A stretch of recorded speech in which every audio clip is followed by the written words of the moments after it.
A total of 12,25,529 students attempted for JEE 2024 and I was one of them.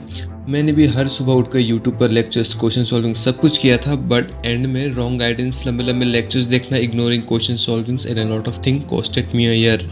You might be a dropper watching this video, सोच रहे हो सब कुछ खत्म हो चुका है. Wait, there's one more attempt left and I promise कि अगर ये सारे मिस्टेक्स नहीं करोगे you can easily secure your seat in any of the NIT, IIT or triple ITs.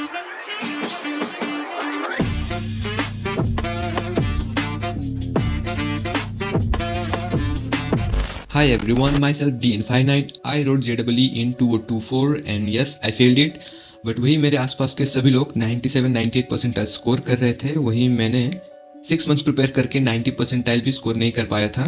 Then जब मैंने अपनी जर्नी को एनालाइज किया एंड दूसरों से बातें करके एंड कंपेयर करके मुझे पता चला there a lot of mistake I was doing on repetitively and मेरी प्रिपरेशन बर्बाद हो चुकी थी एंड मुझे पता भी नहीं चला.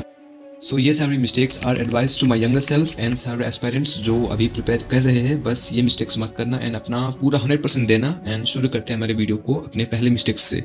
In the back room, wishy-washy bitches wanna see what all them racks do. Point number 1, giving more time to lectures. Most of the mentors recommend करते हैं कि हमें मंजिल बैच को फॉलो करना चाहिए. उसमें ही हर लेक्चर ऑलमोस्ट 7 to 8 आवर्स के होते हैं. प्रिपरेशन के स्टार्टिंग डेज पर सभी को डिफिकल्ट लगता है, बट क्योंकि रिकमेंडेड होता है इसीलिए सभी लोग 8-8 घंटे वाले लेक्चर्स देखते हैं एंड हमें कब इन लंबे लेक्चर्स की आदत लग जाती है हमें पता ही नहीं चलता.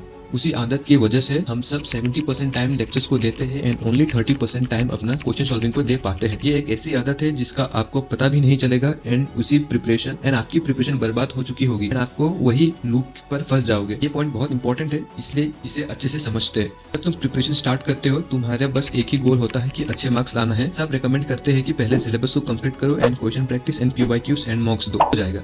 And most of the students भी यही सोचते हैं कि पहले थ्योरी करेंगे उसके बाद क्वेश्चन प्रैक्टिस करेंगे. उसी थ्योरी को परफेक्ट करने के चक्कर में most of the student video lecture के लूप पर फंस जाते हैं एंड कभी भी क्वेश्चन सॉल्विंग को टाइम नहीं दे पाते हैं. इस बात को अच्छे से समझो कि 8 घंटे के लेक्चर पर भी आपको थ्योरी ही मिलेगी एंड 4 घंटे पर भी आपको थ्योरी ही कवर होगा. इसीलिए थ्योरी को कम टाइम दो एंड ज्यादा टाइम दो क्वेश्चन सॉल्विंग को. एंड सबसे इंपॉर्टेंट बात, किसी भी कंसेप्ट को समझने एंड रिवाइज करने का सबसे अच्छा तरीका होता है क्वेश्चन प्रैक्टिस. इसीलिए ज्यादा से ज्यादा टाइम दो अपने क्वेश्चन प्रैक्टिस को. Point number 2, knowing the right syllabus. जो एक वीक बच्चा होता है उसे लगता है कि जितना कम चैप्टर्स करना पड़े उतना अच्छा है, इसलिए वो वीडियोस के ट्रैप में पड़ जाता है. एक एग्जांपल लेकर देखते हैं. इमेजिन करो तुमने 10 चैप्टर्स किए हैं फिजिक्स में इंपॉर्टेंट वाले एंड एग्जाम पर उन चैप्टर्स से 100-15 क्वेश्चंस भी आ गए, पर तुम उनमें से 6 भी अच्छे से नहीं कर पाओगे क्योंकि जेईई मेंस पर जो क्वेश्चंस आते हैं वो भी कॉन्सेप्चुअल होते हैं. सिर्फ एक कॉन्सेप्ट से रिलेटेड क्वेश्चंस बहुत कम चैप्टर्स से बनते हैं. Example gravitation. ग्रेविटेशन से रिलेटेड कोई दूसरा चैप्टर नहीं है. ग्रेविटेशन से आपको most probably scale velocity variation of G type of questions मिलेंगे. मोस्ट ऑफ द स्टूडेंट्स वही 10 चैप्टर सभी सब्जेक्ट में निकाल देते हैं एंड जब मॉक्स एंड टेस्ट पेपर देने होता है तो बहुत कम नंबर आते हैं. सिलेबस के बारे में हम पॉइंट नंबर 4 पर और अच्छे से बात करेंगे. अभी चलते हैं नेक्स्ट पॉइंट पर. नंबर 4, द 99 परसेंटाइल गोल. आप लोग सोच रहे होंगे कि 99 परसेंटाइल टारगेट करने में क्या गलत है. 99 परसेंटाइल तो चाहिए ही होती है IIT जाने के लिए. ये सबसे ट्रिकी पार्ट है. इधर ही पता चल जाता है कि आप एडवांस क्वालिफाई कर पाओगे या नहीं. जैसे एक्सप्लेन करूंगा, ध्यान से सुनना. स्टूडेंट्स जब डिसाइड करते हैं या तुमने जब डिसाइड किया था तुम्हें JEE देना है, तुमने किसी से तो सुना ही होगा कि तुम्हें NIT, IIT या ट्रिपल IIT में जाने के लिए हार्ड वर्क करना चाहिए होता है, डिसिप्लिन चाहिए होता है. इसमें एटलीस्ट 97, 90 या 99 तो परसेंटाइल तो लाना ही होता है. मोटिवेशन से सारे बच्चे 99 परसेंटाइल लाने के रेस में लग जाते हैं एंड जब रिजल्ट आता है तब मेंस भी क्लियर नहीं कर पाते हैं कि 99 परसेंटाइल लाने के चक्कर में 60 to 70 चैप्टर्स एक साथ कंप्लीट करने की सोच में 30 चैप्टर्स भी अच्छे से नहीं कर पाए. इसीलिए सबसे पहले कोशिश करो कि एटलीस्ट मेंस क्वालिफाई कर पाओ, फिर NIT की सीट सिक्योर करो, फिर IIT को टारगेट करो, वरना IIT के चक्कर में एक गवर्नमेंट कॉलेज भी नहीं मिल पाएगा. अच्छे मार्क्स के लिए सिलेबस की अच्छी जानकारी होनी चाहिए एंड एक चैप्टर को कैसे कंप्लीट करते हैं ये भी पता होना चाहिए. इसी के ऊपर है हमारा लास्ट पॉइंट.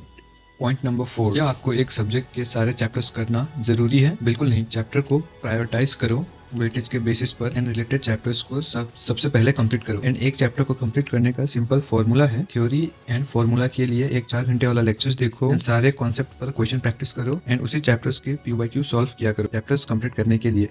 मोस्ट इंपॉर्टेंट सब चैप्टर्स के मोस्ट इंपॉर्टेंट सब टॉपिक्स को अच्छे से कवर करो एंड सब चैप्टर्स के short notes, formula copy and doubt को भी बना कर रखो. एंड एक ऐसी गलती की वजह से मुझे सबसे ज्यादा प्रॉब्लम हुई थी वो है मॉक टेस्ट को इग्नोर करना. इस मॉक टेस्ट को बिल्कुल भी इग्नोर मत करो. मॉक टेस्ट देने के लिए पूरा सिलेबस कंप्लीट होने का वेट मत करो. ट्राई करो कि एक वीक में जितना पढ़े हो उसका एक वीकली टेस्ट हर वीक एंड मंथ एंड में एक मंथली टेस्ट जरूर दो. ये 4 मिस्टेक्स ने सबसे ज़्यादा इम्पैक्ट किया था मेरी प्रिपरेशन को। एंड अगर आप ये 4 पॉइंट्स पर अच्छे से फोकस देते हैं, ये गलती नहीं करते हो, तो आप जरूर NIT या फिर IIITs या IITs तक जरूर पहुंच सकते हो। मैंने ये सारे पॉइंट्स आप सभी को अपने भाई सोचकर शेयर किया है। प्लीज अच्छे से पढ़ाई करना एंड ये मिस्टेक्स ना करें।